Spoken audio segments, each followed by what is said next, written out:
Howdy folks, I'm Hank Sheffer, and welcome to another true life story right here with Jack San Felice on Mysteries of the Superstition Mountains. Today I'm going to talk about a character from the Superstitions. His name was Chuck Crawford, but he went by the alias in the 1970s of Black Bart. Chuck claimed that he was a gunfighter out at Apache land, although there are those that dispute that tale. But he dressed all in black, and he claimed to be the fastest gun in the West, that he could draw a gun faster than anybody else.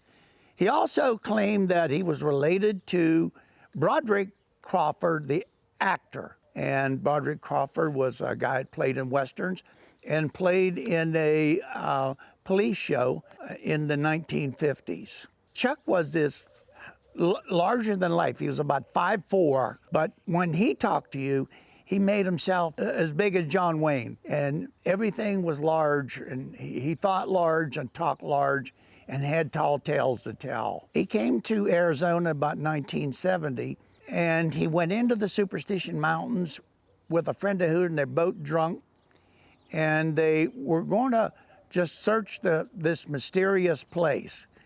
Well, they wound up spending the night, and then they got out safely the next day. Chuck had made up his mind, if he could go in drunk and come out, he could go find the Lost Dutchman Mine or any other treasures that were out there. So he started reading up on things, and he started reading about the Peralta stone maps, which was a story that ran around the area in about that 70s. It was an important story of treasure and of a group. It was associated with the Peralta miners. They came up to the Superstitions, mined gold, and were massacred on the north end of the Superstition Mountains.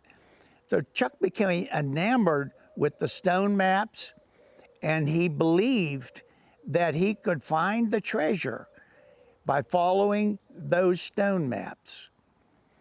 Well, he did follow the stone maps into the mountains, what he thought where he had found certain things. Chuck would come in and out of Apache Junction from time to time, and it just so happened about that time I was writing stories about people who were killed in the Superstition Mountains. And I wrote a story about some of the people who got killed in the mountains and in and around the mountains or had disappeared. And it had on there that Chuck Crawford was involved in the murder of Dennis Brown out on Peralta Road. I didn't write that Chuck had killed Dennis Brown, but Chuck had been a person of interest in it. Fact is, the story that I got was from a Pinell County sheriff's man that I knew. And so I put this in this handout that I was given to my classes. Somehow Chuck got a copy of it. This is my meeting with Chuck. This is incident at Promac.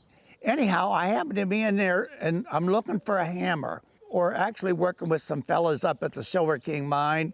They're trying to reopen the mine. And I like breaking rock because some of the rocks had gold, copper, silver. You don't know what you're going to find, or a mixture thereof, or they just look really neat. So I'm looking for the not too big a hammer, not too small. And I'm holding this hammer in my hand at the time. This short guy come walking in, and he started talking to the guy behind the counter. The guy's name was Jerry. Jerry says, hey Chuck, that guy over there is Jack San Felice. And Chuck come walking over to me, and he hollers at me. He said, I ought to kick your ass. I said, I don't even know this guy. I said, for what reason? And I'm still holding the hammer, by the way. And I said, I'm just as calm as you can be. In old days, I'd have smacked him with the hammer, but I'm just calm. And I said, for what reason? He said, you wrote that I murdered Dennis Brown. I said, well, who are you? I didn't know who he was. And he said, I'm Chuck Crawford. You ought to know me. Why? Why would I know him? And Chuck says, well, he starts stammering and everything. I'm gonna do this and do that. I said, time out, partner. I never said you killed Dennis Brown. You got anywhere it says that? You show me the paper, and I'll make a correction. Matter of fact, I'll bring that document to you. And you tell me what you want me to do it to write up about that story, and I'll change it for you. How's that sound?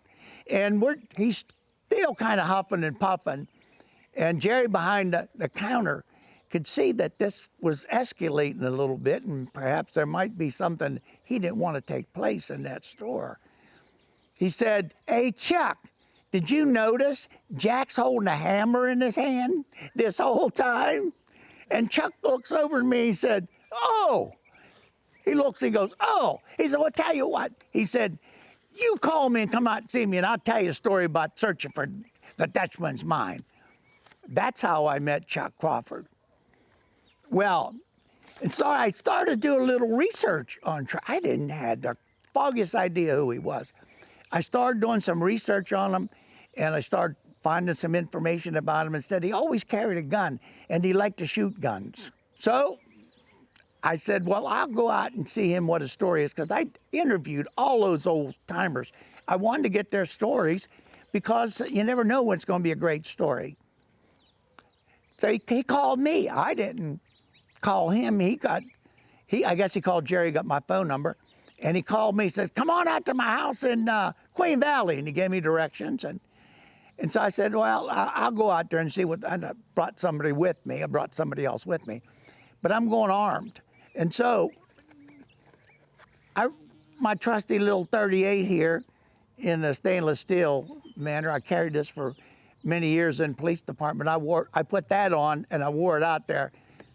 Chuck wasn't wearing a gun. Matter of fact, all the times I ever saw Chuck, he never had a gun on. I don't know, I'm sure he did in the early days. Maybe he mellowed a little bit. So I'm going out there, and Chuck's going to tell me about a story. He's going to tell me a story about two of his mines and how to get there. I said, well, now I've got the beginning of a story here. Chuck told me about two of his stories, or two of his mines up on the trail to Miner's Needle, and you take a dog leg to the left when you get into flat.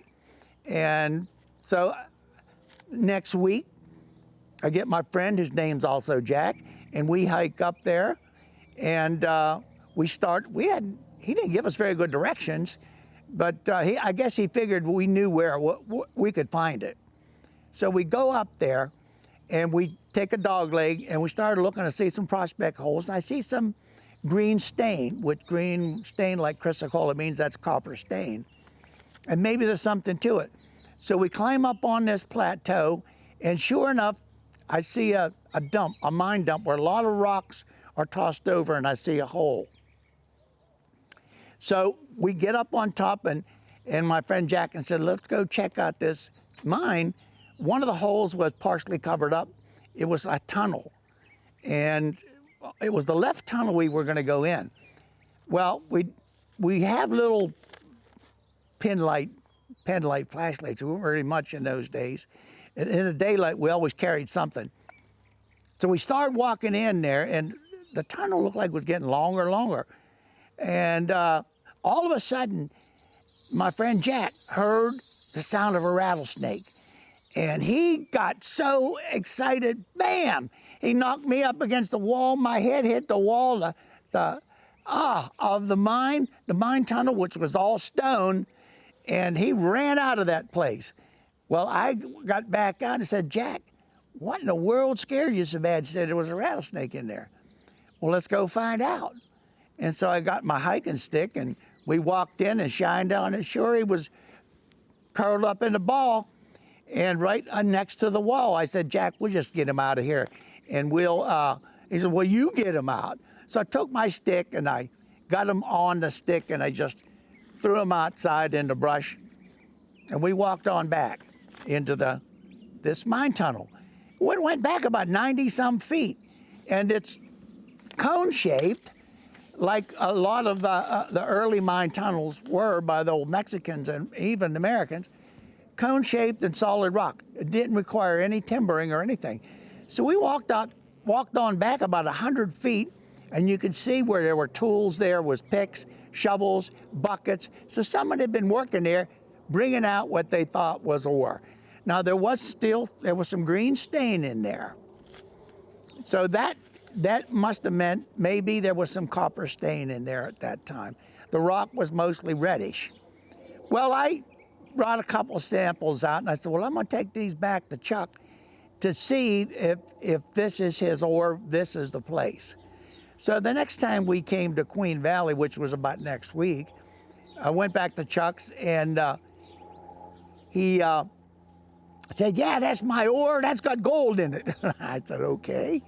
And Chuck started explaining to me, yeah, that's from Cassie number 1. He knew where it was from. And yeah, we were at the right place. Those were his 2 mining claims. He proceeded to tell me his stories about the Peraltas and how he believed in the Peralta stone maps. He was a real, what you would call a aficionado of the myth of the Peralta stone maps. Because in later years, about everybody found that there was some questionable validity on those stone maps. Well, anyhow, he really believed them, and he believed he was going to find the Lost Dutchman Mine. And he, in fact, when I went out there, he drug out some newspaper articles, and it said, this man found more gold than the Lost Dutchman, and another one said, he found the mine.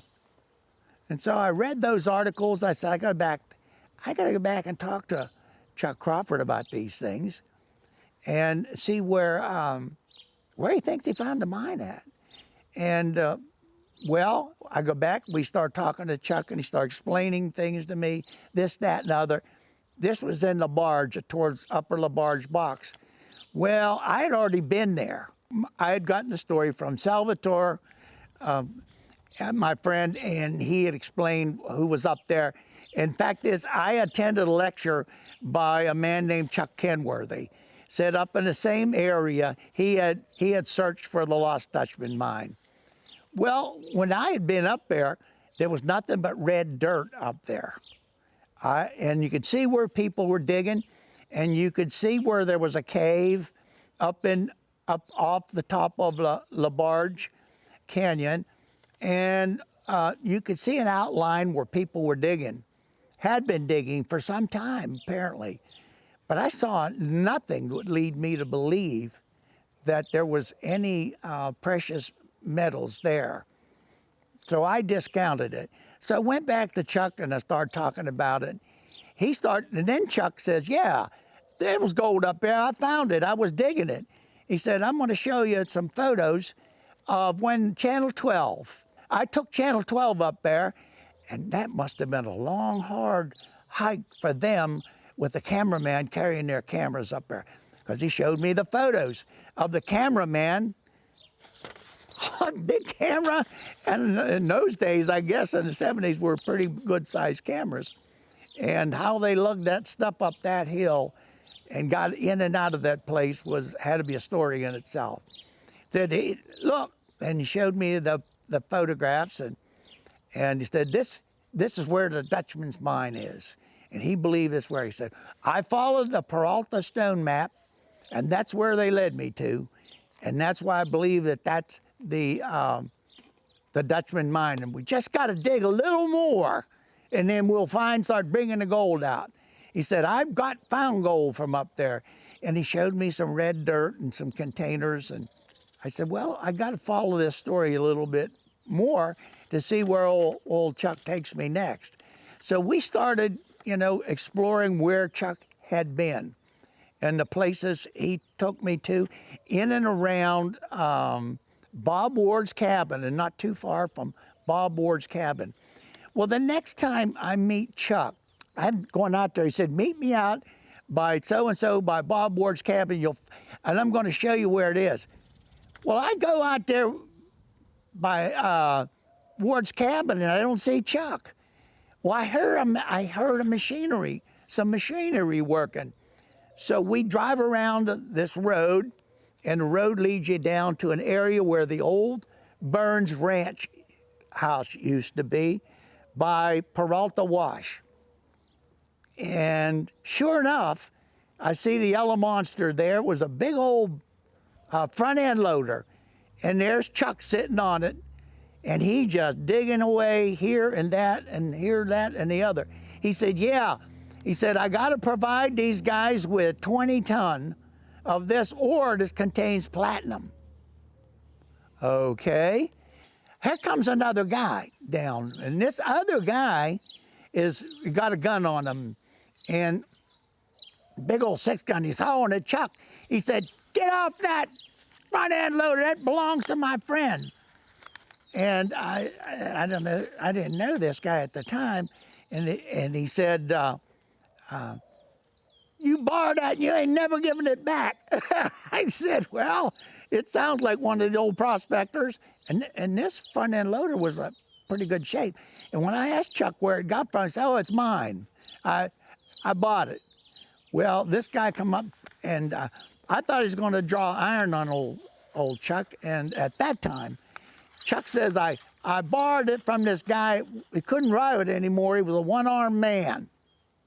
He'd lost part of his arm, the use of one arm, and he couldn't handle this thing. And he gave it to me. I said, well, that's a good story. As it turns out, Chuck did have a confrontation with this other fella.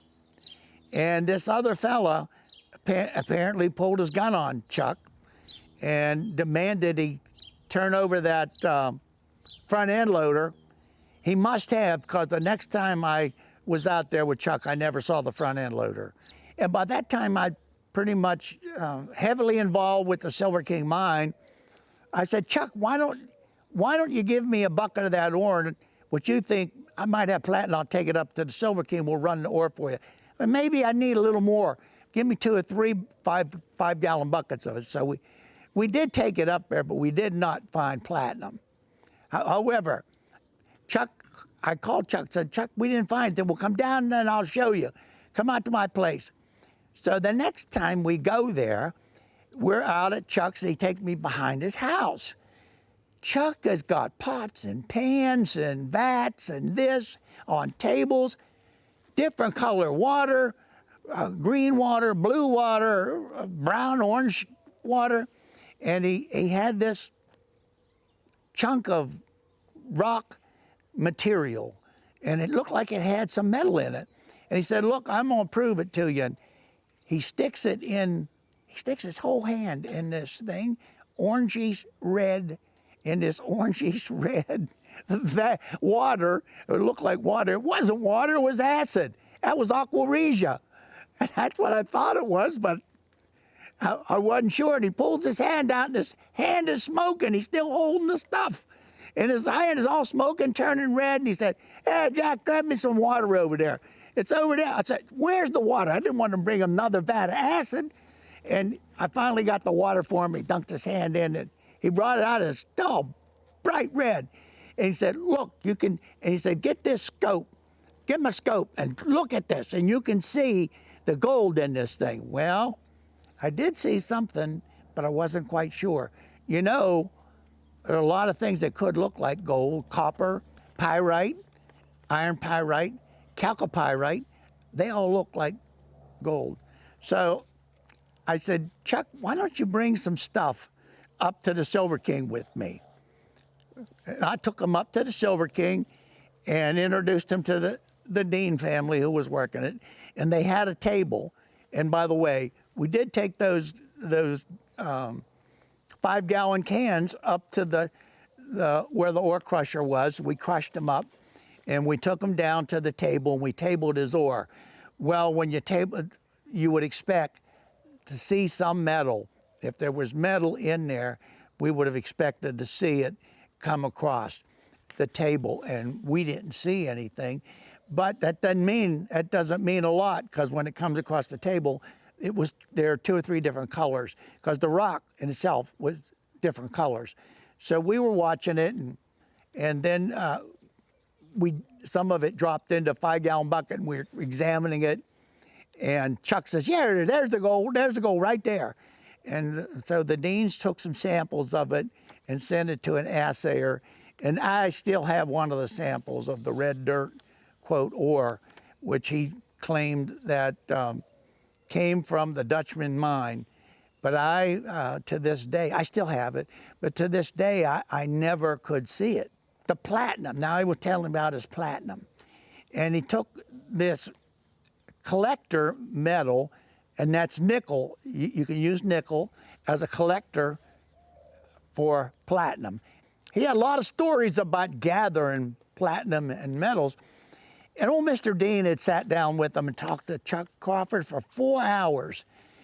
And then later, Mr. Dean said, "Look, Chuck really knows his chemistry, but he never records anything or writes it down." Well, he said if he ever did one day, then we might be able to find something. But he doesn't do anything twice the same way, and he doesn't record it. So that in of itself told me that maybe Chuck does have something, but he just doesn't know. He's smart, but he's not smart enough to get whatever ore he has and make metal out of it without adding metal to it.